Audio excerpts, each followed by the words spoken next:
Guys video start करने से पहले thank you so very much आप सभी लोगों का, क्योंकि आप लोगों ने लास्ट वीडियो को बहुत ज़्यादा सपोर्ट किया और बहुत ज़्यादा प्यार भी दिया आप लोगों ने उस वीडियो को। साथ में मैंने आपसे बोला था कि अगर आपका कोई भी डाउट होता तो आप मुझे कमेंट करके पूछ सकते हैं। तो अगर एक दो डाउट रहा होता तो मैं उसका रिप्लाई कमेंट के माध्यम से दे देता, बट वहाँ बहुत सारे डाउट आए थे। तो मैंने सोचा क्यों ना मैं वीडियो बनाकर आप लोगों को जो भी इन्फॉर्मेशन होती है उसको प्रोवाइड करा दूँ। तो चलिए मैं वीडियो को स्टार्ट करता हूँ। तो सबसे पहला जो मेरा कमेंट आया था वो ये आया था कि आर्मी वालों को 3 महीने, आईटीबीपी वालों को 2 महीने की बोल रहे हैं। ये बेसिकली ट्रेनिंग के बारे में पूछ रहे हैं कि जो आर्मी होती है उनको 3 महीने की ट्रेनिंग दी जाती है और आईटीबीपी वालों को 2 महीने की ट्रेनिंग दी जाती है। तो इसका जवाब मैं अपने मुंह से नहीं दूंगा, उसके लिए मैं आपको लेके चलता हूँ आईटीबीपी की ही वेबसाइट पे, जहाँ पे ये चीज़ लिखी गई है कि किसको कितने महीने की ट्रेनिंग दी जाएगी। तो मैं आपको आईटीबीपी की ट्रेनिंग के बारे में इन्फॉर्म करता हूँ। तो सबसे पहले अगर मैं पेज की बात करूं तो सबसे पहले मैं आपको बता दूं कि आईटीबीपी में बेसिकली 3 तरीके की ट्रेनिंग दी जाती है। अगर मैं आपको बताऊं तो तीनों ट्रेनिंग किस तरीके से होती है वो मैं आपको यहाँ पे बताना चाहूंगा। तो सबसे जो पहली ट्रेनिंग का टाइप होता है वो होता है basic training for GD constable.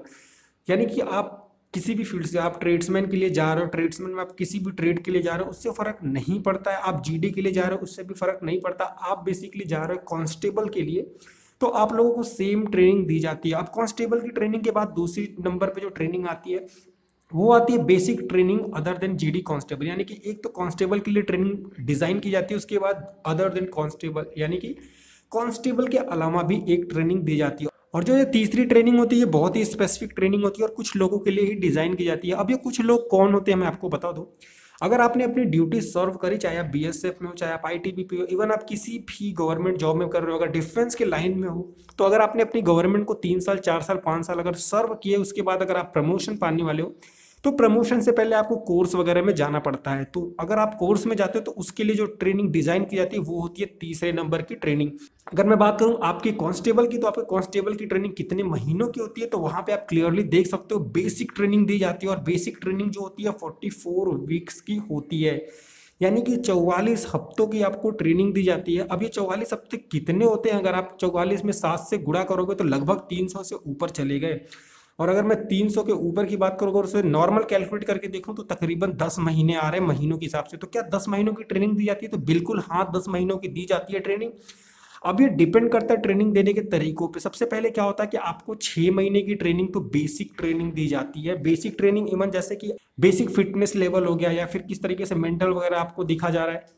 और उसके बाद 6 महीनों के बाद जो नॉर्मल ट्रेनिंग स्टार्ट होती है वो आपके ट्रेड वाइज स्टार्ट होती है। अगर आप मान लो खाना बनाने वाले ट्रेड में हो तो बेसिकली खाना कैसे बनाना है, क्या चीज़ें किस तरीके से यूज़ करनी, ये सारी चीज़ें उसमें बताई जाती है। अगर आप जीडी से हो तो गन फायर वगैरह जो भी आप बेसिक ट्रेनिंग इसकी आपके स्किल की, बेसिकली मैं ये कहना चाहता हूँ कि आपके जो जिस भी फील्ड में आप गए हो उस फील्ड की ट्रेनिंग स्टार्ट होती है 3 से 4 महीनों के लिए। और यहाँ पे अगर अभी भी आपको लग रहा है तो मैं यहाँ पे पढ़ के स्टार्ट करके दिखा भी देता हूँ, जहाँ पे आपको लिखा गया कि ऑब्जेक्टिव ऑफ बेसिक ट्रेनिंग। सबसे पहले बेसिकली क्या होता है मैं आपको यहाँ पे दिखा देता हूँ। तो सबसे पहले यहाँ पे दिया गया कि standard of physical fitness. Training का जो पहला पार्ट होता है वो होता है फिजिकल फिटनेस, यानी सबसे पहले आपको फिजिकली फिट करा जाता है, जहाँ पे आपको दौड़ाया जाएगा वगैरह, पुशअप वगैरह किया जाए, पुल अप कराया जाए। तो सबसे पहले आपको फिजिकल फिटनेस की ट्रेनिंग दी जाती है। उसके बाद आपको दिया जाता है रिक्वायर्ड ऑफ सोल्जर स्किल, यानी कि सोल्जर स्किल दी जाती है। आपको गोली चलाना हो गया या फिर गन कैसे रिलोड करनी है, गन को कैसे बाकी चीज़ें डिफेंस करनी है, या फिर जो भी बेसिक इसके लेवल की ट्रेनिंग होती है। अब आप ये मत सोचो कि अगर आपकी जो ट्रेड है वो खाना बनाने की है, गन चलाने की ट्रेनिंग नहीं दी जाएगी, बिल्कुल आपको दी जाएगी। तो इसके लिए एक बेसिक एग्जांपल लेते हैं। मान लो अगर आप अपने कैंप के साथ कहीं पर भी जा रहे हो, यानी कि आप ट्रक वगैरह के माध्यम से जा रहे हो, बस में बैठ करके जा रहे हो, आपकी पूरी टीम जा रही है, पूरी बटालियन जा रही है, और अनफॉर्चुनेट तरीके से अगर उस टीम पे फायर हो जाता है, तो क्या फायर करने वाला ये चीज देखेगा कि आप कुक हो तो आपको नहीं मारना, अरे भाई ये तो खाना बनाता है इसको क्यों ही मारना, इस पे एक बुलेट क्यों वेस्ट करना। तो ऐसा सिचुएशन कभी क्रिएट नहीं होती है। तो इसलिए आपको भी गन चलाने की ट्रेनिंग दी जाती है। वो इसीलिए दी जाती है ताकि कभी भी आपका ट्रेड है जरूर खाना बनाने का, आप काम जब तक ड्यूटी पर रहोगे आप वही काम करोगे, लेकिन ये सारी बेसिक ट्रेनिंग इसीलिए दी जाती है ताकि अनफॉर्चुनेटली अगर किसी घटना का शिकार हो जाती है बटालियन या फिर ऐसा कुछ इंसिडेंट हो जाता है टीम के साथ, तो उस टाइम आप भी ये चीज करने लायक रहोगे। तो बेसिकली जो स्किल टेस्ट होता है वहां पे गन वगैरह चलाने की जो ट्रेनिंग होती है सारे लोगों को दी जाती है। अगर मैं बात करूं तीसरे नंबर पे, तो तीसरे नंबर पे आप यहाँ पे देख सकते हो यार डेवलप टीम स्पिरिट का मतलब यही होता है किस तरीके से टीम वर्क करना है। अगर वहां पे बटालियन में 10 लोग हैं तो 10 लोगों के जो दिमाग होते हैं वो 10 तरीके के पाए जाएंगे। 10 लोग अगर कहीं कुछ डिफेंस वगैरह करना है तो वहां पे 10 लोग अपने 10 तरीके से सोचेंगे और 10 तरीके के काम करना चाहेंगे। मिल करके आपको वहां पे काम करना है। तो ये सारी टीम स्पिरिट जो होती है वो सिखाई किस तरीके से आपको उसके माइंड को बेसिकली पढ़ लेना है, वो सिर्फ उसकी आंखों को देखते हो। तो ये सारी बेसिक ट्रेनिंग जो होती है वो वहाँ पे दी जाती है। तो बेसिकली 3 फेजेस में आपको ट्रेनिंग कराई जाती है। साथ में यहाँ पे चौथे, पांचवें, छठे नंबर पे भी बहुत कुछ दिया गया है। तीसरे नंबर पे 2 चीजें रखी गई है। एक टीम स्पिरिट, अगर आप बेसिक ट्रेनिंग कर रहे हो, यानी अगर अभी आपने ज्वाइनिंग करी तो आप लोगों के लिए टीम स्पिरिट होगी। और जो पहले से गवर्नमेंट के लिए जॉब कर रहा है उसके लिए अलग कुछ डिजाइन किया गया तो वो सिखाया जाएगा उसके प्रमोशन के हिसाब से, जो भी जिस भी चीज में वो प्रमोट होना चाहता है। अगर मैं बात करूं अगले में वगैरह तो यूनिफॉर्म वगैरह की ट्रेनिंग आपको दी जाएगी, किस तरीके से आपको यूनिफॉर्म पहनना है, किस तरीके से अपने जो भी सीनियर ऑफिसर किस तरीके से उन लोगों के साथ कोऑर्डिनेट करना है, आप लोगों को बेसिकली आपको किस तरीके से रहना है। तो जो भी बेसिक वेरिएंट होता है ट्रेनिंग का वो सारी चीजें सिखाएंगे जाएगी 6 महीनों के अंदर अंदर। बाकी के जो बचे हुए महीने होते हैं 3 से 4 महीने, उसमें आपको आपकी ट्रेड के हिसाब से सिखाई जाती है। तो उसके बाद मैं अगर बढ़ूं अगले क्वेश्चन की तरफ, ये एक्चुअली 2 लोगों ने मेरे से ये चीज पूछी थी कि आईटीबीपी ट्रेड्समैन की ट्रेनिंग कितने दिन की होती है। तो मुझे लगता है आप दोनों लोगों को इसका जवाब मिल गया। तो अगला जो सवाल है वो पूछा गया कि सर ट्रेड्समैन का प्रमोशन कांस्टेबल से कहां तक होता है। तो सबसे पहले मैं आपको पिछली वीडियो में ही बता चुका था कि अगर आप कांस्टेबल के पद पे जाते हैं तो कहां तक आप जा सकते हैं। आप हेड कांस्टेबल बनेंगे, उसके बाद एक आध पोस्ट और इंक्रीमेंट कर सकते हैं, लेकिन उसके पहले पहले आप रिटायर हो जाते हैं। तो वो उसका जो जवाब है मैंने पिछली वीडियो में दे रखा है। अगर अभी तक आपने वो वीडियो नहीं देखी है तो प्लीज उसका जो लिंक है वो डिस्क्रिप्शन में दिया गया, जो पहली डिस्क्रिप्शन में लिंक है, आप उस लिंक पे क्लिक करके उस वीडियो को देख सकते हैं। इससे काफी डाउट पहले ही आपका क्लियर हो जाएगा। तो अगला जो सवाल पूछा गया वो हमसे ये पूछा गया कि 2020 में कब आएगी भर्ती। तो सबसे पहले मैं आपको बता दूं ट्रेड्समैन की जो पिछली वैकेंसी, जब तक इसका एग्जाम नहीं हो जाता है या मेडिकल नहीं हो जाता तब तक अगली वैकेंसी नहीं आएगी। अगर इसको अभी भी आपको डाउट है तो मैंने काफी सारे न्यूज आर्टिकल पढ़े हुए हैं। आप यहाँ पे एक एग्जांपल के तौर पे देख सकते हो कि यहाँ पे मैंने आईटीबीपी ट्रेड्समैन न्यू वैकेंसी 2020 का कीवर्ड यूज करने के बाद काफी चीजें सर्च करी, लेकिन न्यूज में सिर्फ आपको जो हमारा एग्जाम पोस्टपोन हुआ उसको लेकर के ही न्यूज चल रही है। तो कहीं ना कहीं अभी कोई चांस नहीं है वैकेंसी आने की। पहली वैकेंसी क्लियर हो जाएगी तो आपकी दूसरी वैकेंसी आ जाएगी। तो चलिए बढ़ते हैं अगले प्रश्न पे। जो हमारा अगला प्रश्न है वो है कि सर वैकेंसी इंक्रीज होगी क्या। तो इसका जो जवाब है मैं आपको बता दूं कि वैकेंसी अगर इंक्रीज होने वाली होती तो अब तक इसका कुछ ना कुछ नोटिस या नोटिफिकेशन वगैरह आ गया होता वेबसाइट पे। अभी तक वेबसाइट पे ऐसी कोई भी चीज या किसी भी चीज के बारे में अपडेट नहीं किया गया है।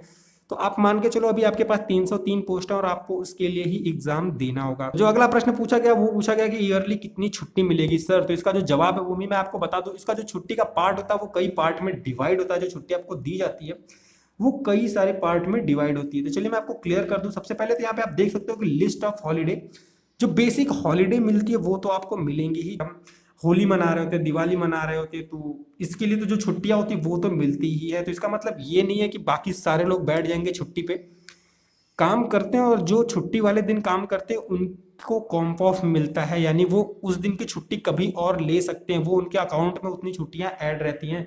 साथ में अगर मैं बेसिक छुट्टी की बात करूं तो बेसिक छुट्टी किस तरीके से मिलती है पूरे सालाना, वो मैं आपको यहाँ पे बता देता हूँ। तो जो टिपिकली छुट्टी मिलती है वो 3 तरीके से मिलती है। पहली जो छुट्टी होती है वो 60 दिनों की मिलती है एनुअल लीव। अगर एक साल में आप तकरीबन 60 छुट्टियां ले सकते हो। और जो 20 दिन की जो छुट्टी होती है वो कैजुअल। तो मिला जुला के आपको 80 दिन की छुट्टियां मिलती है पूरे एक साल में। अगर यहाँ पे आप एक फीमेल हो तो आपको यहाँ पे 15 से 20 दिनों तक का पैटर्निटी लीव मिला था। अगर प्रेग्नेंट होती हैं, अगर फीमेल जो भी सोल्जर होती हैं, तो उनको वहां पे 15 से 20 दिन का एक्स्ट्रा छुट्टी मिल सकती है। तो अगर आप मेल हो तो आपको 80 से 100 दिनों तक की छुट्टियां मिलती है पूरे एक सालों में। अब चाहे जैसे आप उसको यूज कर पाओ। अगर आप चाहो तो 30-30 दिन की छुट्टियां 3 बार ही ले सकते हो पूरे साल में। तो चलिए बढ़ते हैं अगले प्रश्न की तरफ। जो हमारा अगला प्रश्न है वो ये पूछा गया कि सर ट्रेड्समैन से जीडी में प्रमोशन होता है क्या। बिल्कुल यहाँ पे मैं बता दूं आपको, ट्रेड्समैन से जीडी में प्रमोशन होता है, लेकिन उसके लिए जो प्रोसेस होता है वो बड़ा डिफिकल्ट टाइप का होता है। जैसे कि अगर आप कभी भी जाओगे, जब ट्रेनिंग पीरियड में आप होते हो, तो ट्रेनिंग पीरियड में जो आप परफॉर्म करते हो उसके बेसिस पे जो वहाँ पे आपका ट्रेनर होता है वो अगर चाहे तो आपको जीडी के अंदर डाल सकता है, और नहीं चाहेगा तो आपको वहीं पड़े रहना होगा जिस भी आप ट्रेड में गए हुए हो। तो चांसेस बहुत कम होते हैं, बट अगर ट्रेनर चाहे तो बिल्कुल वहां पे डाल सकता है। आपकी कड़ी मेहनत या फिर आप किए गए काम को, आपके रिपोर्ट कार्ड को देखने के बाद वो ये चीज डिसाइड कर सकता है। लेकिन ऐसा कोई दूसरा ऑप्शन नहीं है। आप प्रमोट आप होते रहते हो। जैसे कि अगर आप ट्रेड में किसी ट्रेड में गए, अगर मान लो आप कुक में गए हो, आप वाटर कैरियर में गए हो, आप कोबलर में गए हो, तो यहाँ पे प्रमोशन होता है। सबसे पहले आप कांस्टेबल रहोगे, कांस्टेबल से आप हेड कांस्टेबल बनते हो। तो हेड कांस्टेबल आप बनोगे किसमें, आपके ही ट्रेड के हेड कांस्टेबल होते हो। यानी कि जब आपके दूसरे जो बच्चे बच्चे होते हैं, यानी कि जब आप जब हेड कांस्टेबल बन जाते हो, जो नई भर्तियां होती है, जो नई भर्ती में बच्चे आते हैं, तो वो तो कांस्टेबल रहते हो, तो आप उनके सीनियर कहलाते हो। तो वो सारी चीजें आप सिखाते हो इनको, जिस भी ट्रेड में हो आप उस ट्रेड में प्रमोट होते हो, और जो नए कैंडिडेट आते हैं आप उनको चीजें सिखाते हो अपने तरीके से। तो यस, प्रमोशन तो वैसे होता है, ये आप डिपेंड करता है आपके ट्रेनर के ऊपर। तो अगला जो प्रश्न पूछा गया कि ट्रेनिंग में फुल सैलरी मिलती है क्या? तो बिल्कुल इसका जो जवाब है मैंने अपनी पिछली वीडियो में दे दिया। अगर आपने वो वीडियो नहीं देखी तो जाए फटाफट उस वीडियो को देखे। इसका जवाब है कि आपको ट्रेनिंग में फुल सैलरी नहीं मिलती है। आपको तकरीबन 30 से 40% आपके सैलरी का 30 से 40% ही हिस्सा आपको मिल पाता है, और जो बची हुई आपकी रेस्ट अमाउंट होती है वो आपको मिलती है जिस दिन आप कसम परेड ले लेते हो। जिस दिन ये डिक्लेयर हो जाता है कि आप आईटीबीपी के कांस्टेबल बन गए हो, तो उस दिन आपको पूरी सैलरी जोड़ जाड़ के अगले महीने की जो सैलरी आएगी उसमें आपको सारी सैलरी जोड़ करके आपको दे दी जाती है। तो फिलहाल मैं आपको जवाब दे दिया मैंने कि ट्रेनिंग में फुल सैलरी नहीं मिलती है, 30-40% ही मिल पाता है। चलिए बढ़ते हैं अगले प्रश्न की तरफ। जो हमारा अगला प्रश्न है वो है कुछ इस तरीके से, सर ट्रेड्समैन से जीडी में कैसे जाए? तो जैसा कि मैंने आपको पिछले क्वेश्चन में ही बताया कि ये डिपेंड करता है आपके ट्रेनर के ऊपर, आप ऐसे आसानी से नहीं जा सकते हो। और जो आपका अगला प्रश्न है वो इंटरेस्टिंग है कि सर ट्रेड्समैन से कमांडो बन सकते हैं क्या? ये बहुत इंपॉर्टेंट सा क्वेश्चन है। तो कमांडो बनने के लिए कोई अलग से वैकेंसी नहीं आती है। कमांडो अलग अलग जो भी अलग अलग डिफेंस होती है, जैसे सीआरपीएफ हो गया आपका, बीएसएफ हो गया आपका, आईटीबीपी हो गया, तो अलग अलग डिफेंस अपने ही ट्रेनिंग पीरियड में से बच्चों को उठाती है और उन्हें कमांडो बनाती है। कमांडो को 2 फेजेस में बनाया जाता है। एक तो जो बेसिक ट्रेनिंग पे आते हैं बच्चे, जैसे कि अभी आपकी जॉब लगी, आप बेसिक ट्रेनिंग में गए, तो कुछ तो यहाँ से बनाया जाता है और कुछ को बनाया जाता है कोर्स के दौरान। यानी कि अगर आपने 3 साल 4 साल जॉब कर लिया है और अगर उस टाइम आप प्रमोशन के पीरियड में गए हुए हो, प्रमोशन के लिए जब आप कोर्स में जाते हो, तो वहां पे जो ट्रेनिंग होती है उस टाइम भी आपसे पूछा जाता है कि क्या आप कमांडो बनना चाहोगे। लेकिन इस तरीके से कमांडो नहीं पूछा जाता है। सबसे पहले ट्रेनिंग स्किल होती है। अब मैं आपको बता दूं आप किस तरीके से कमांडो बन सकते हो। जब आप सबसे पहले ज्वाइन करते हो, तो ज्वाइनिंग पीरियड के दौरान सबसे पहले जब आपकी रिपोर्ट कार्ड आती है, पहले स्टार्टिंग के 1 महीने 2 महीने में, तो उसमें देखते हैं कि सबसे इंप्रेसिव सा बंदा कौन सा है, जिसने बहुत हार्ड वर्क करी हो, जिसके अंदर सभी टाइप की क्वालिटी दिखने में आ रही, चाहे वो मेंटल हो चाहे वो फिजिकल हो, आपकी जो क्वालिफिकेशन है वो अच्छी होती है। तो ये सारी चीज़ों को देखते हुए फिर आप को नोटिस किया जाता है। फिर आपको आने वाले टाइम में आपको 1 महीने 2 महीने 3 महीने 4 महीने 5 महीने बाद, तो जब आप फाइनल 6 महीने की जो ट्रेनिंग होती है जब वो खत्म करके निकलते हो, तो उस टाइम जब फाइनल रिपोर्ट कार्ड बनता है, तो उस टाइम जो सबसे बेस्ट परफॉर्मर रहता है उससे पूछा जाता है। यानी कि फिजिकल हो या फिर मेंटल हो, जैसा मैंने आपको बताया, किसी भी ओवरऑल फील्ड में अगर वो बहुत अच्छा परफॉर्म कर रहा है, तो अगर रिपोर्ट कार्ड उसकी यही कहती है, तो उससे पूछा जाता है कि क्या तुम कमांडो बनना चाहते हो। अगर वो बनना चाहता है तो वो बिल्कुल अप्लाई कर सकता है। उसके लिए अप्लाई करने के लिए उसके लिए फॉर्म वगैरह भी उसको दिए जाएंगे। फॉर्म उसके बाद रूल और रेगुलेशन जो होंगी वो चीज़ें उसको समझाई जाती है। अगर वो इंटरेस्टेड होता है तो बिल्कुल वो उसके लिए जा सकता है। लेकिन कमांडो बनने से पहले आपको दी जाती है बेसिक सी ट्रेनिंग। बेसिक उसकी जो ट्रेनिंग होती है बहुत हार्ड होती है। आप जब ट्रेनिंग ज्वाइन करते हो, अगर आपके अंदर उतनी एबिलिटी होती है, क्षमता होती है कि आप उस चीज़ को बर्दाश्त कर लो, आप ट्रेनिंग करते रहते हो। उनकी जो भी ट्रेनिंग पीरियड होती है 6 महीने से लेकर के 1 साल तक, आप उस कड़ी ट्रेनिंग का शिकार होगे, आप उसमें काम करोगे। अगर आपका परफॉर्मेंस बहुत अच्छे तरीके से जा रहा है तब तो बिल्कुल चलने देंगे। अगर बीच में आप कहीं भी थोड़ा बहुत डग मार रहे हो तो आपको बाहर निकाल देंगे। बाहर निकालने का मतलब जॉब से बाहर नहीं निकाल देंगे, आपको आपका जो ट्रेड था वो सिंपल तरीके से मिल जाएगा। जहां आपके बाकी साथी काम कर रहे होंगे वहीं पे आप जाकर के काम करना स्टार्ट कर दोगे। बट अगर आप बहुत अच्छा परफॉर्म कर रहे हो तो जाहिर सी बात है कि जब report card final report card आएगी आपकी ट्रेनिंग खत्म होने के बाद कमांडो की, तो बिल्कुल आपको कमांडो बनाया जा सकता है।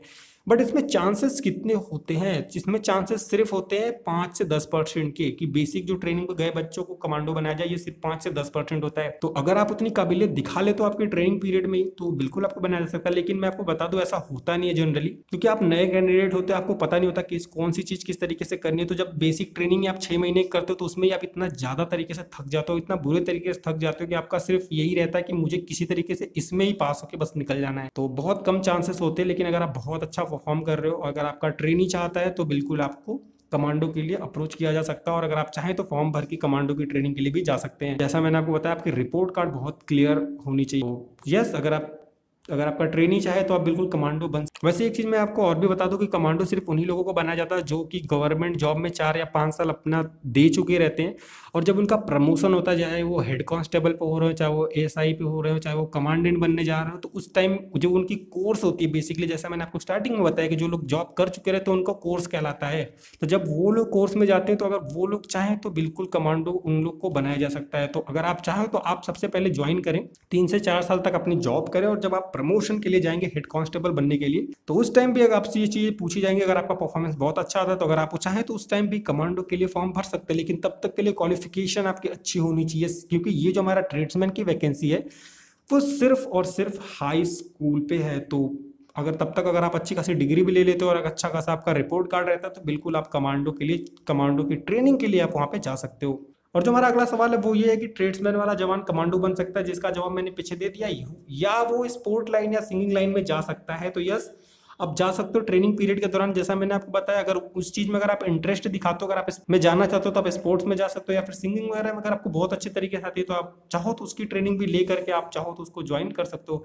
तो सारी अपॉर्चुनिटीज वहां पे मिलती है। आप बस एक बार ट्रेनिंग पीरियड में जाओ, जैसा आपका स्किल होगा, जैसे आपकी परफॉर्मेंस होगी, उसके बेसिस पे आपको अलग अलग ट्रेड भी वहां पे मिल जाएगा। मुझे लगता है मैंने आपके सारे क्वेश्चन के डाउट क्लियर कर दिए। साथ में एक चीज और क्लियर कर दूं कि जो भी चीजें मैं आपको बता रहा हूँ ये मैं खुद से डिजाइन करके नहीं बता रहा हूँ। आप क्वेरा पे जाओगे तो वहां पे बहुत सारे लोग मिलेंगे जो क्लियरली ये चीज बताते हैं कि वो किसके साथ कब से जुड़े हुए हैं। कुछ लोग एनजीओ के साथ जुड़े हुए हैं, या फिर कुछ लोग इंडियन आर्मी के साथ जुड़े हुए हैं, कुछ लोग आईटीबीपी के साथ जुड़े हुए हैं, कितने सालों से जुड़े हुए, वो सारी चीजें भी उन्होंने अपनी डिटेल वहां पे दे रखी है। तो अगर आप चाहो तो वहां पे जाकर के उन लोगों के जो भी कमेंट होते हैं या फिर पोस्ट होते हैं, आर्टिकल होते हैं, आप उनको रीड करके भी ये चीज समझ सकते हो। तो यहाँ पे मैं, जैसा मैंने आपको बताया पिछले वीडियो में, बाकी अगर मैं बात करूँ फैसिलिटी की ट्रेनिंग की फैसिलिटी के दौरान आपको क्या क्या फैसिलिटीज मिलेंगी, तो सबसे पहले आपको एसबीआई एटीएम होगा आपके कैंपस में। साथ में जो मूवमेंट ऑर्डर वो भी आप कर सकते हो, लैंडलाइन हो सकता है आपके पास मोबाइल की जो कनेक्टिविटी है वो आपको प्रोवाइड की जाएगी। साथ में इंटरनेट मिलेगी, सीपीसी कैंटीन वगैरह में आपके इंटरनेट की फैसिलिटी भी मिल जाएगी। हिमवीर कैफेटेरिया, तो ये तो आप जानते हो आईटीबीपी को भी हम हिमवीर के भी नाम से जानते हो, तो वहाँ पे आपको कैफेटेरिया भी मिल जाएगा। लाइब्रेरी आपको मिल जाएगी जहाँ पे बहुत सारे बुक का कलेक्शन होगा, तो आप चाहो तो फ्री टाइम में बुक भी पढ़ सकते हो। वहाँ पे आपको शॉप मिलेगी और फिर जिम वगैरह भी मिल जाएगा। साथ में फैसिलिटी ऑफ फुटबॉल, यानी कि फुटबॉल, वॉलीबॉल या फिर कबड्डी, हैंडबॉल, बैडमिंटन, टेनिस, अगर आप कुछ भी खेलना चाहते हो तो वो भी आपको वहाँ पे मिल जाएगा। आपको क्रिकेट नहीं मिलेगा, क्रिकेट भी मिलेगा छोटे मोटे तरीके से अगर खेलना चाहो। अब ये नहीं कि आपने छक्का मार दिया 60 से 70-80 मीटर दूर, अब फिर बॉल ढूंढने के लिए कैंप से बाहर चले गए, तो ये चीज़ तो वहाँ पे नहीं मिलेगी, ऑब्वियस सी बात है। उसके बाद म्यूजिक क्लब वगैरह, तो सारी फैसिलिटीज ट्रेनिंग के दौरान भी आपको प्रोवाइड की जाती है।